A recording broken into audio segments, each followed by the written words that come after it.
Primed by the gruesome revelations, members of the public waited with police and media, passing their sentence on the public could see these people. I couldn't get to them. And they were absolutely poured their emotions out at this pair. Blind your mole will get it when I get in there. She has not got, to my recollection, one endearing feature about her. Hang your filthy bastard. He was a weedy, syphilitic little rat. Undivided devotion from her to him. Got a little secret for you. And they are now infamous in this nation.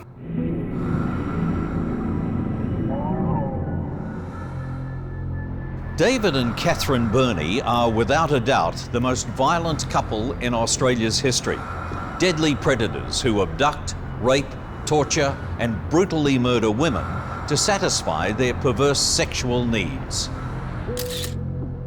A merciless pair who become known as the killer couple.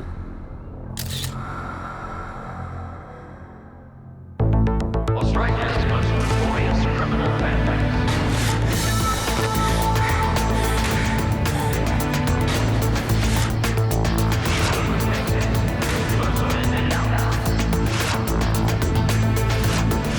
Generation after generation.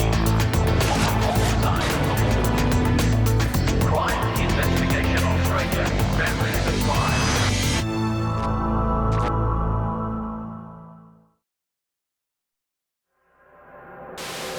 The body of the fourth victim was discovered in a pine plantation north of the city. Police believe the women were forced into the graves and their throats cut before being buried. It's via television news reports that David Burney's first wife finds out about the couple's killing spree. 2 minutes past 6, Channel 7 News, 11th of November 1986. Not the way to find something out like that. That's exactly how I found out on the news. I was absolutely mortified at the thought that he could have done things like that. It's believed today's search with David Shock, horror, dismay, disbelief. I think I experienced every negative emotion a person can experience.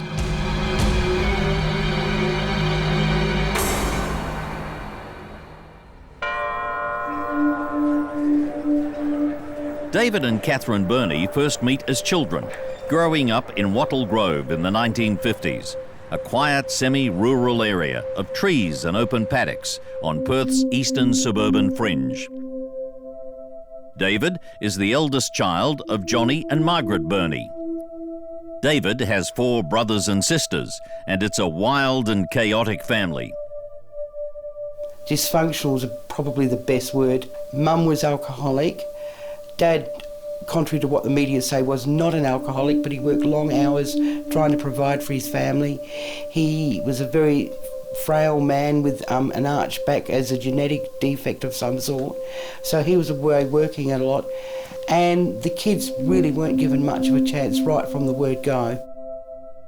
She was a dirty, unkempt woman, and I can say that without fear because I used to clean her unit every week and I know what I walked into. And I can well imagine the kids being raised in that environment, just mess and dirt and filth everywhere. And that's no way to raise a child. I would be on the local bus coming to and from school. Often his mother would be on the bus too. She would have this wet, filthy, starving, dirty little baby on her knee. She would pass it to the person sitting next to her in the next seat, and if you were unfortunate enough, you too would be all wet. And she would pull out her comics and her cigarettes and her bad language, and she would continue on until it was time for you to get off the bus and then pass the baby back. Boys, can you hear that? Can you hear your brother whinging? David's home life becomes worse when his youngest brother Jamie is born. Go get your brother now. Quick, go! Go get him. His unstable and alcoholic mother demands the older children look after the little boy. David said he can remember copying several hidings because Jamie had grunted and he hadn't moved fast enough. And apparently the same with the other 4 kids. If the youngest one grunted, they were expected to jump. He was telling me at one stage Jamie had broken something, and it was something of Mum's, and she picked up a broomstick and she chased him around and belted hell out of him with a broomstick. because Jamie had broken something. And I thought, well, that's so unfair. David has one little friend who lives nearby, a girl his own age, named Catherine Harrison. The two form a solid bond. Catherine also has a disruptive childhood. She sort of never really had a chance from the word go. Her mother died when she was 10 months old. She was shipped off to live with her father in South Africa for a couple of years. There are varying reports from people who knew her as a child who say, you know, that her father didn't want her, then he did, then he didn't, the grandparents didn't want her. There's no doubt that it was difficult and it was, you know, very, very restless for her. She was a desperate little child that none of the other kids would play with, no one would have anything to do with because of the environment she came from, I think. From this squalid childhood in the 1950s will emerge years later a ruthless killer couple who will turn a quiet suburban home in Morehouse Street into a house of horrors.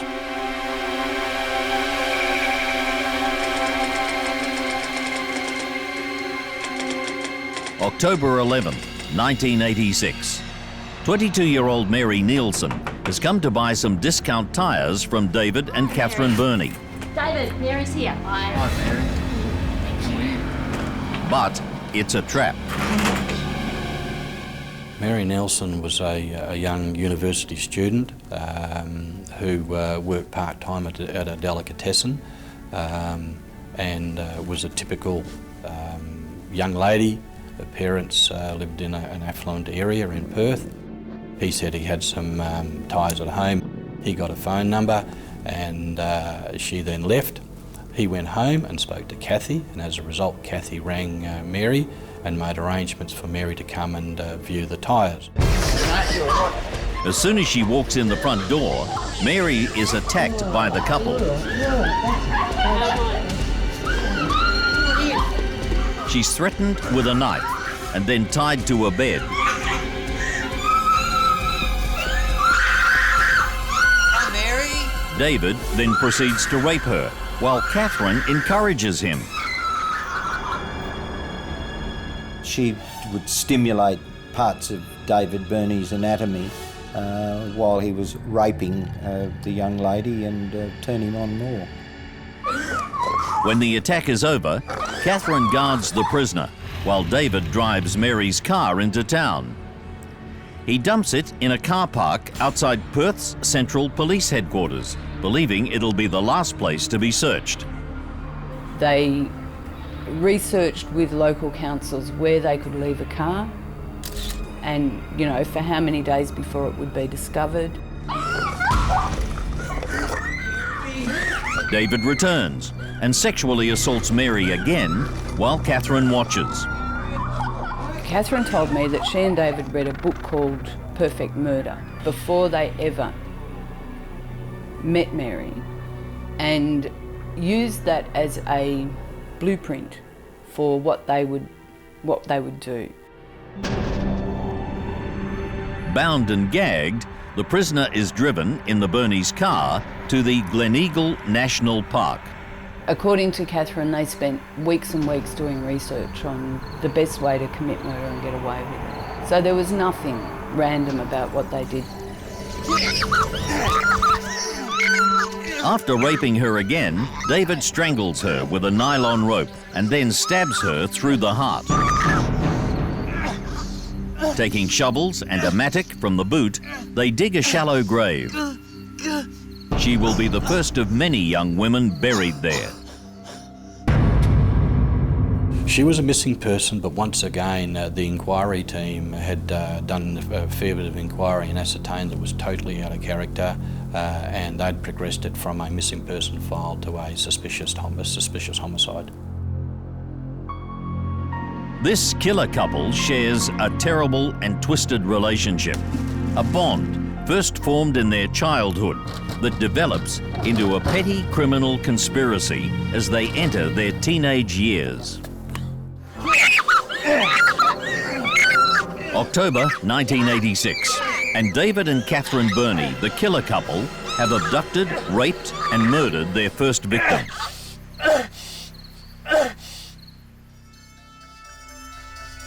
David Burney's descent into depravity and murder has its roots in his dysfunctional childhood in the 1950s. His alcoholic mother loses her ability to cope, and eventually all the children go into some form of state care. Hurry up! Go get him! I met the mother one day on the bus and she was crying. And she said, "Oh, Arlene, they've taken my 2 little girls away."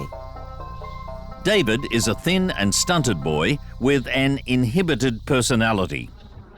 While teaching him at Sunday school, Arlene Collings notices that he has psychological problems. But this little boy had strange drawings, really strange, violent drawings. He was ripping his crayon across the paper. He was screwing up his paper. Body language was violent. The body language was angry.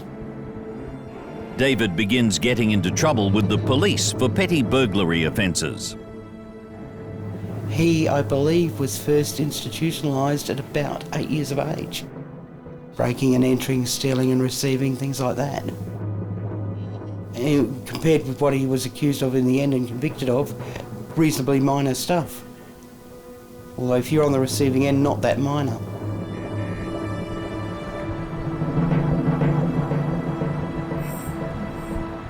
October 20th, 1986, 2 weeks after the first murder. Susanna Candy is picked up and kidnapped by the 2 killers as she hitchhikes along the Stirling Highway in Claremont. She's only 16 and still lives with her family in suburban Nedlands. With Catherine in the car, it's easy for the Burneys to convince young women to accept a lift. So they would go out hunting. Hunting is probably the most apt word for a victim. A lady leans out the passenger side window. "Hi, can we give you a lift?" Or "Hi, can we help you? Which way are you going?" "Of course." "G'day, love, you want a lift?" Kids jump straight in the back of the car. "All right, just jump in the back." But which hitchhikers will become their victims is not decided by David. It's Catherine who calls the shots. And then if she fitted the bill, they had a code term. They referred to munchies. "I've got the munchies, David." Yes, Kath, I've got the munchies too. If he said yes, they'd bring out the knife and subdue the victim. Come on, get them on, go straight. Next thing you know, the lady's in the back of the car with a knife at their throat, holding them down, threatening them that they'll be killed if they don't shut up and just go with them. Best trick in the book. Once Sue Candy is a prisoner back at Morehouse Street, the Burneys put a sinister plot into action. Shut up! Shut up! Got that. Finished. She's then gagged, chained to the bed and raped.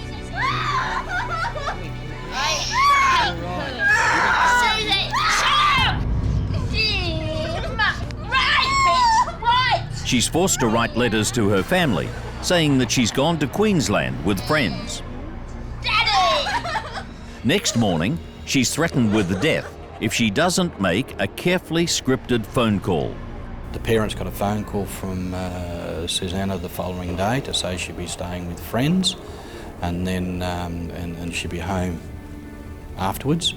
The way that the Burneys had operated, they'd sent letters. They'd had the victims write letters and send them to their families sort of a week apart or two, so not to arouse particular suspicion, or at least early in the missing phase. After David finishes raping her, Catherine climbs into bed with them. They make an attempt to strangle Sue, but she puts up a massive struggle.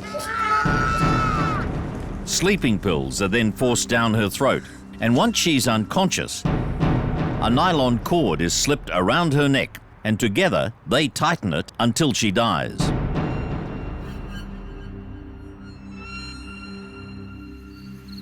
Her body is buried in the same Gleneagle bushland, not far from Mary Nielsen's grave.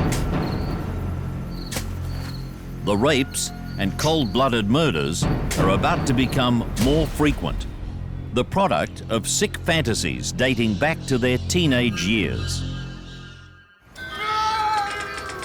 October 1986. David and Catherine Burney's home in Morehouse Street becomes the House of Horrors, where they rape and murder 2 young women within 10 days. In the mid-1960s, David Burney is a young teenager when he meets up again with Catherine. He already has an extensive record of juvenile offences. Soon, the couple are partners in crime, committing a series of burglaries, house break-ins and car thefts. They're always caught, but at first, because of their young age, they're treated lightly by the courts. Well, she found a soulmate, someone with the same circumstances, someone that she could relate to. Without David Burney, then Catherine Burney's life probably would have been one of absolute and utter despair and loneliness and misery, given her upbringing. I think it was a lethal combination of Kath and David together, because every time they get together, they're in trouble. And history has shown that. They went on crime spree virtually from when they were 13 or 14 years of age. They had sex for the first time at 14. Then they went out on stealing sprees. And at 15, David leaves school and begins work in the stables of Perth trainer Eric Parnham, where he hopes to become an apprentice jockey. Eric remembers meeting David's parents.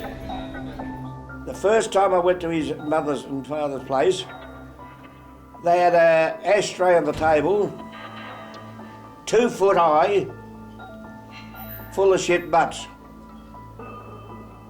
And I took him because he was little, and I said, I could make you a jockey. He said, all right, so don't smoke. I said, who smokes? That's rubbish. He said, Mum and Dad. The trainer finds him accommodation at a local boarding house, but soon afterwards the landlady complains that David has tried to rape her. She said, that jockey bloke you got. And I said, yeah. He said, he's just trying to come in and get into bed with me. Oh, I said, the devil. He wasn't very big either. But she said, luckily, she had a little dog as big as a mouse. And the dog went berserk, and he took off. David Burney leaves the stables, but he continues his relationship with Catherine. They were caught together. He'd invariably go off to jail, and the courts would take pity on her, and she'd be given a probation, and then he'd get out of jail, and off they'd go on another stealing spree. By the time that David Burney was 20, he was in the big league. The pair of them had been caught doing his usual things, stealing cars and breaking and entering and shoplifting and multitude of other crimes. And for the first time, she went to jail for 6 months. In prison, with the help of a counsellor, she breaks her dependence on David Burney. After her release, she takes a job as a housemaid and marries one of her employer's sons, Don McLaughlin.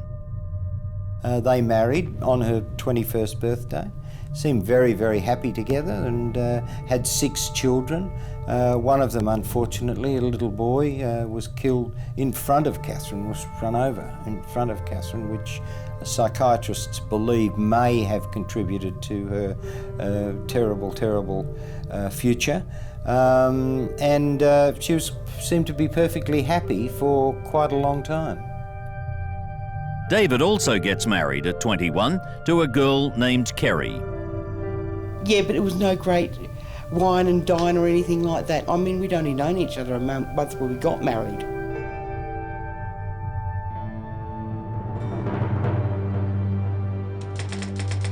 November 1st, 10 days after Susanna Candy's death. The murderous couple has kidnapped a third victim, 31-year-old Nolene Patterson, who's gagged and chained to the bed.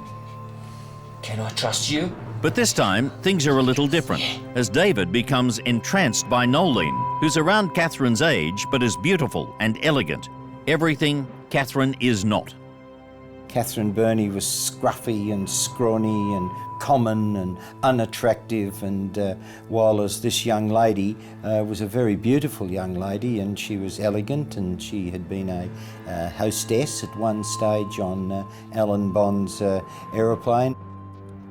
Only hours earlier, Nolene had been standing alone beside her car after running out of petrol on the Canning Highway when she'd been spotted by the Burneys, out cruising, searching for their next victim. Look, look, look, Yes. look, look, look. Yeah, all right, all right. Bingo, Yeah, I'm bingo. going to spin around, back around for Okay, her. okay. You good, darling. That was great. Nolene realises she's in mortal danger and she makes a daring play for her life. Because Nolene was 31 years of age, she was mature. What she tried was a bit of reverse psychology, and she tried to befriend David to see if she could talk a way out of being killed. What the bloody hell are you doing? She's great, Kath. For a short time, Nolene's desperate plan seems to work. The prisoner even cooperates with the Burneys' demand that she make a phone call to allay any fears that she's in trouble. The following morning, she rang a friend to say that her vehicle was parked at a location, had run out of fuel. She was staying with some friends, everything was okay, and would that friend of hers please go and pick her car up and park it up safely. After holding Nolene captive for 2 days, the Burneys have a major argument. In an insane fit of jealousy, Catherine storms out of the house. And when she returns, she delivers a bizarre ultimatum. You know, I'm gonna bloody well kill myself if you had her. I hate this. No, she's all right, Kath. No. It's me or her. I'm gonna kill myself now. Subsequently, Kathy actually offered to kill herself if David wanted to be with Nolene. I'm sick of it. I want to know. I want to know. Her or me? No. I don't believe you. I don't believe you. Why are you spending more time with her than me? It's you. It's just been a mistake. It's just been a David mistake. relents, and they force heavy sleeping medication down Nolene's throat. Catherine then strangles her, and they drive the body to the Glen Eagle bushland. David said that Nolene was different from the other girls and she deserved to be put into a different place to the other girls. She was in actual fact buried with her knickers still on and, as I say, away from the other two girls. A disgusted Catherine Burney takes pleasure in throwing sand in Nolene Patterson's face. Another girl. A few days later, the Burneys stage their next attack as they feed their rapidly growing appetite for living out their brutal sexual fantasies. Fantasies they created together only a few years earlier when they reunited after their marriages broke up. By the early 80s, David and Catherine have been living separate married lives. Catherine has 6 children with her husband, Don McLaughlin. David and his wife, Kerry, also live a happy married life for 6 years, and they have a daughter, Tanya.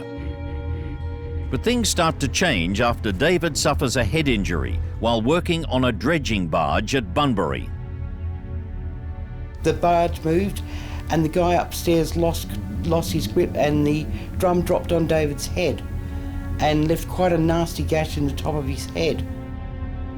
It wasn't a quick change, it was very slow. And he would suddenly start picking the way I did things, and he would tell me I couldn't do things properly and I should go and get lessons on how to do things, which he'd never ever said prior to the accident. He had a lot of affairs over the years, and again, all after the accident with a drum on his head. He had several different women every year. After 10 years, the marriage finally ends when he brings a 16-year-old girlfriend to live in the family home. He actually moved her in lock, stock and barrel, and moved our daughter into our bed and moved into our daughter's bedroom with her. It destroyed my self-esteem completely for a long time, and it took a long time to come back from that. When David moves his teenage girlfriend into the family home, his wife Kerry moves out with their daughter Tanya. David and Catherine meet up again, and she finds that she's still emotionally dependent. She was very, very unhappy in her marriage. And one day she said, "I've had enough," walked out the door and never came back, and went to live with David Burney. I rang up and reported her missing about 1 o'clock that night. A couple of days later, the constable rang back and said, "Oh, no, she reported him to us, but she's not missing." No, head of nothing. Didn't even know what was going on. She just went, or said she was going to walk and never come back home.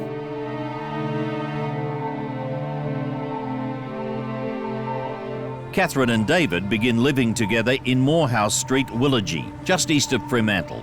Kerry Burney takes daughter Tanya on visits to see her father and is shocked to see how David is living. My impression was they'd rather sit watching TV than cleaning the house up. And they'd eat and there'd be food and all that round where they'd been eating. And I thought, I don't know how you can live like that. Catherine changes her surname to Burney. She seemed very shy, very quiet, very retiring. Didn't really appear warm to me at all, probably because I was a stranger. And she's also quite reserved around David. David takes a job in a car wrecker's yard close by. Soon afterwards, he begins to play out sadomasochistic sexual fantasies. Can you do that for me? David had a amazing sexual appetite. From what he was capable of sexually, day in, day out. He can't seem to live without having sex with females. He needs it. If he can't get it, he just seems to go all emotional and he just cracks up. He just crawls into a ball and just closes up. His first wife, Kerry, confirms David's insatiable sex drive, but even she was surprised when she found he was advertising for sex partners. I was cruising the Desperate and Dateless in the Sunday Times, and I thought, hello, he's advertising in the Sunday Times. Bored husband wants lady for fun times. I thought, well, gee, that really makes me feel good. He at one stage suggested a threesome. And I said, oh yeah, that sounds good. Which guy shall we get? I don't think he expected the reaction, because he just looked at me and that didn't come up again. When he broke up with his girlfriend, and since he needed to have sex every night, he didn't get it. So on about Wednesday, so 3 nights later, he asked if he could do it with me. I refused, and he kept on asking, I kept on refusing. And I eventually thought I won over him, and I went to bed. But when I went to sleep, he came into my room and started doing it while I was asleep. Jamie's 21st birthday present from David and Catherine is Catherine. Well, I didn't have sex at all up till my 21st birthday. As a birthday present, I was allowed to have sex with Kathy. A Morehouse Street neighbour remembers travelling with Jamie on the local bus. He was always sort of like stuck in his own little world and just seemed to look straight through you, and didn't matter how many times I'd caught the bus with him and got off at the same spot or tried to avoid getting off, he wouldn't recognise me as being someone that was in the street. He'd just be very, very blank. Like I said, get off at a different stop just to avoid, because I just felt he was creepy. Jamie will grow up to be a convicted sex offender, going to jail for raping an 80-year-old woman and molesting a 6-year-old girl. Because I had sexual problems of my own, and I had 2 indecent dealing charges against me. I was just going through a bad time when I was in there, and I try to get my problem sorted out, and that's when I told my parole officer that what my brother did to me. November 5th, 1986. 4 days after Nolene's murder, 21-year-old Denise Brown is taken prisoner. Denise is a part-time computer operator who lives with her boyfriend and lives a full and happy life. After spending the day with a girlfriend, she sets out to hitchhike home, and she's picked up by the Bernies. She's taken back to Morehouse Street, where she's forced to remove her clothing and jewellery. Come on, Denise, it's going to be all right. Catherine makes a meticulous list of the clothing and personal effects and watches while David rapes Denise. Just stop it, please! No, don't! No, I just got something. The following morning, having been drugged and chained to the bed overnight, Denise is forced to ring a friend to say she'll be away for a few days. I was fairly certain through gut feeling, and I mean, policemen need to work on gut feelings, but as a result of speaking with the mother and all the friends, I was relatively certain that this was out of character for Denise Brown and that she was subject of foul play. Okay, bye.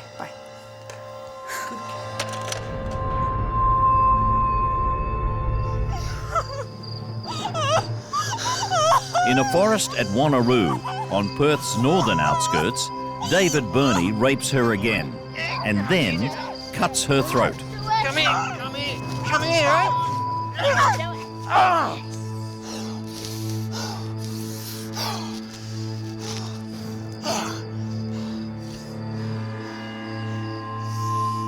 She's about to be buried when she suddenly sits up in the grave.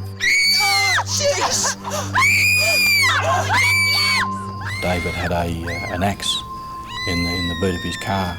He ran to the boot of the car, got the axe, and the back of the axe he actually hit her in the head on 2 occasions to kill her. The murders are now taking place only a few days apart, but it's getting harder for the Bernies to cover their tracks.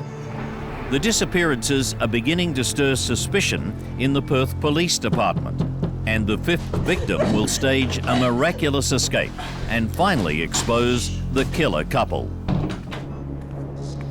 At first, the sudden disappearances of young women in Perth in 1986 doesn't raise any serious alarms with the Western Australian Police.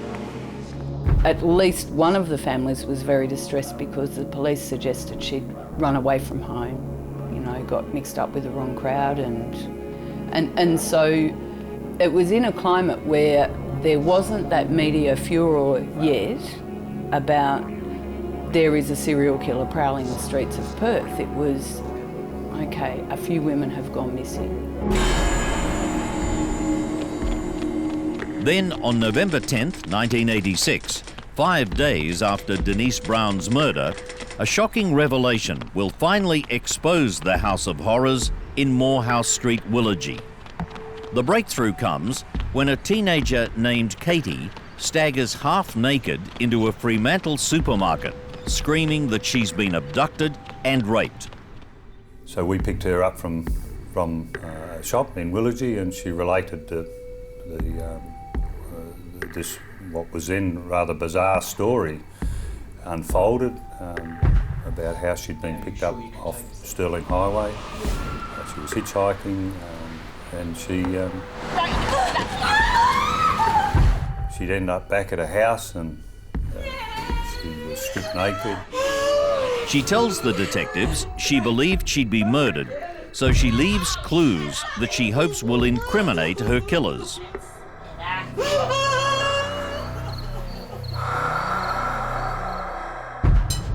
You done? Yeah. Over the next 24 hours, she befriends Catherine and convinces her to untie her. At every possible moment, Katie hides notes and manages to plant some personal effects around the house. She told me where she'd recorded and left the driver's license of her friend, and where she said it was, I found it. Early the following morning, David Burney goes off to work and leaves their captive with Catherine. Katie continues to hide evidence around the house. She had got on very well with Kathy intentionally. She knew that she needed to do that, and so she gained her confidence. Hours later, Catherine answers a knock on the door for a drug deal. For young Katie, this is her chance to escape.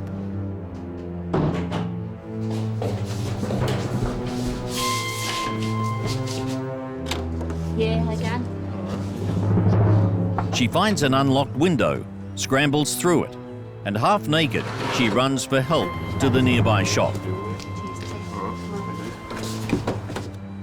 The young girl broke out of this window here in the front and ran down practically, I do believe, with sort of nothing on, ran right down and up the laneway. Having told her story, the hysterical teenager leads the detectives back to Morehouse Street. So we drove past the house. She actually became quite upset when she pointed the house out. And at that point, we realised everything she said. We were satisfied that everything she said was absolutely accurate. You know, we were convinced it just wasn't a made-up story. A quick search of the unoccupied and unlocked premises quickly yields the evidence that corroborates Kate's story. She said that she was given a sleeping pill, which she spat out. That pill was in actual fact found on the floor in the bedroom. She said that she had been chained up and locks had been used, and there was numbers on the locks. We found some chains and some locks with numbers on them. Police stake out the house and they wait for the occupants to return. There she is. A short time later, a female arrived home who we ascertained to be Catherine Burney. Just settle down. Handcuff, Rick. Handcuff. And she was told that we were making inquiries in relation to a young lady who'd been reported to us that she'd been abducted and held captive in her house and raped, and she denied any knowledge of it. The Burneys are arrested and taken in for questioning. Horrified neighbours in Morehouse Street wonder how such events could have gone unnoticed so close to their homes.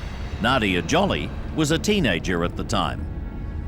It was quite bizarre, and being a 15-year-old, and in those days it wasn't uncommon that we would be out of an evening and be walking home at midnight and walking straight past their house, and it being quite a bizarre thought pattern that you just think, why hadn't we seen something?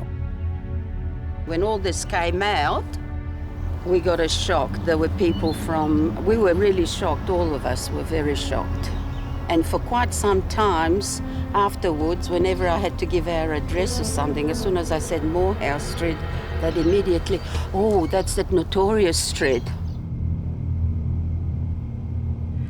What do you want me to say? Detectives are getting nowhere with either David or Catherine. Come on, David. How many is there? Vince Kadich turned to Burney after they'd questioned he and Catherine, nothing doing, and just in a throwaway line, he said, "It's getting dark, let's get the shovel and go and dig them up."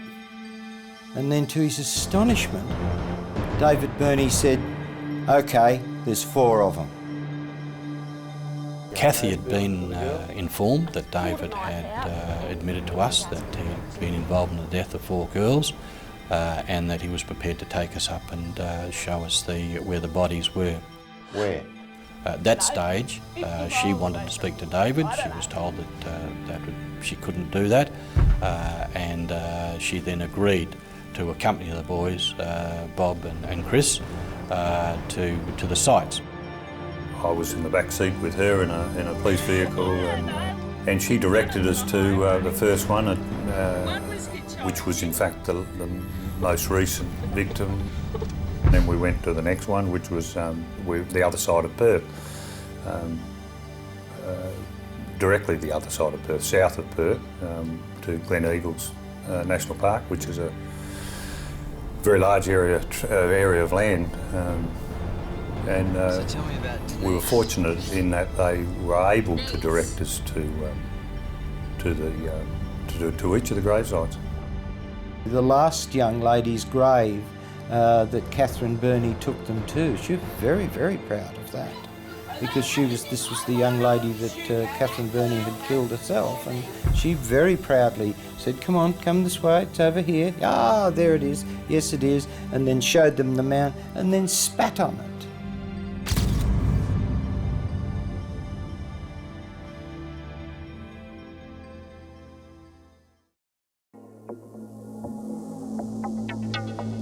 Their identities concealed by blankets, the couple were escorted into Fremantle Court under tight security. Journalist Bill Power covered the Burney sentencing. And the police are trying to bring Catherine Burney into the dock. And she's got to come up this way. Nobody could see this except me, because I'm, gawking down the stairs. And the two police officers put their hands on her. And if you can imagine a wildcat going off, she went off.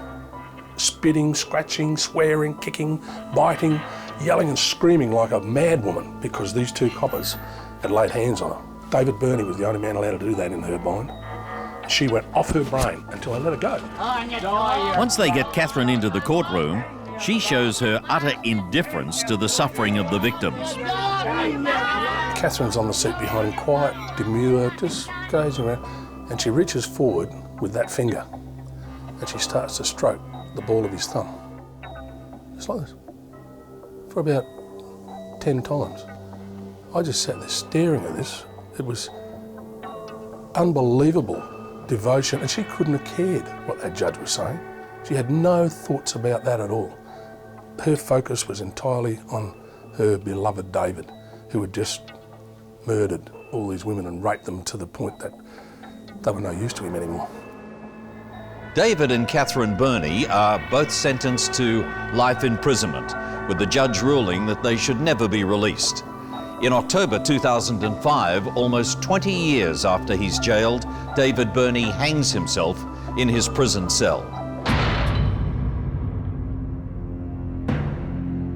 There was no sympathy at all for Burney, who had been a predator on innocent people. And the fact that he pleaded guilty meant that at least they were spared some of the trauma of appearing in court to give evidence, for example. Because we always felt that there was wasn't quite closure. There was still a likelihood, a great likelihood, that there were other victims that we were not aware of.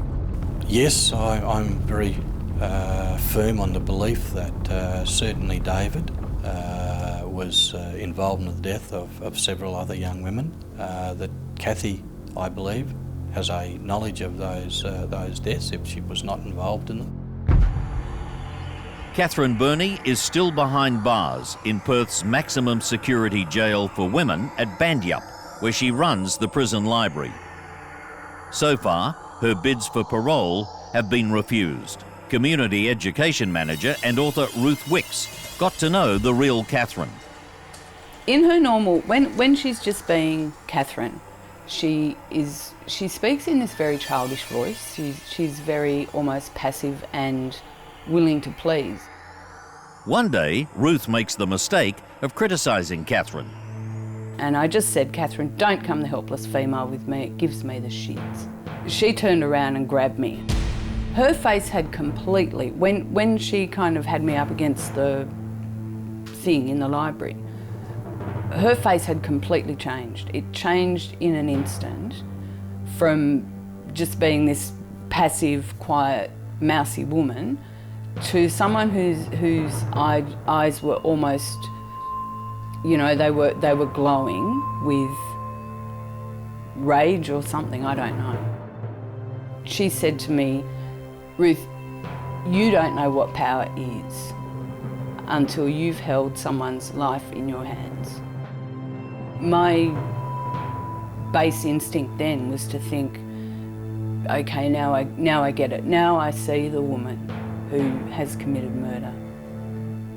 because I did. I saw that complete change in her, and it happened in a second. Ruth Wicks discovered that Catherine was corresponding with other infamous female killers. Well, she certainly used to write to Myra Hindley, who was one half of the partnership with Ian Brady, known as the Moors murderers in England. She told me that she was writing to Myra. She also said that she wrote to Aileen Wuornos, who was an American serial killer in Florida who was put to death a few years ago. I actually think that she enjoyed the notoriety of being able to communicate with other people who were infamous killers on the same level. Catherine also tells Wicks how she once called for help when a fellow inmate attempted suicide. She could hear the woman in the next cell to her gurgling. They were already in lockdown, it was night time. And in relating that story to me, she said, you know, only someone who has strangled somebody, basically, and is familiar with that sound of gurgling knows exactly what it is, and I was able to recognise it and tell the prison officers to alert them. But what she was intending to do in relating that to me was telling me, reliving, if you like, what it's like to strangle somebody. You can't walk around the streets at night dark by yourself, but you can't put yourself in a position that people can attack you or isolate you away from the community or from members of your family. And if we do know that, there's people like crimes of opportunity. And so there are people and predators out there who do take advantage of the existence and the innocence of people. Just like the families of the murder victims, Kerry and her daughter, fathered by David Burney, must try to move on. But David and Catherine Burney's murderous rampage has left deep scars. Because she said to me one day, Mum, why did he kill them? Why did he feel that he needed to take ladies off the street and kill them? I said, I don't know. I honestly don't know. I remember at one stage we had a disagreement about something, and out of the blue she said to me, oh, you only think of me as the bastard child of a murderer. And it floored me because I had no idea she was thinking like that. And I know for a fact I wasn't thinking like it. I was amazed when she came out with it. In February 2010, the Western Australian Prisoners Review Board met to consider whether to recommend a bid by Catherine Burney for parole. It was rejected by the Attorney General the following month. I'm glad that they refused parole, because when you look at the big picture of these homicides, they were committed and convicted of 4 of the most vicious killings that you'd ever want to read about, but you don't want to read about. Their behaviour, from kidnapping to the deprivation of liberty, the sexual assault and then the murder of those young girls was totally unacceptable to behaviour in society today. I say, if you are accused and convicted of murder, you should never be allowed out of prison. Your victim doesn't get parole, why should you? I would safely say that any future parole hearings, however regularly apart they are under West Australian jurisdiction, would be rejected. There would be a huge uproar in Western Australia if Catherine Burney was ever released. I think she's beyond redemption. I think that, you know, it's kind of like that scorpion and the frog. You can't change the core nature of somebody, and I think the core nature of Catherine is bad.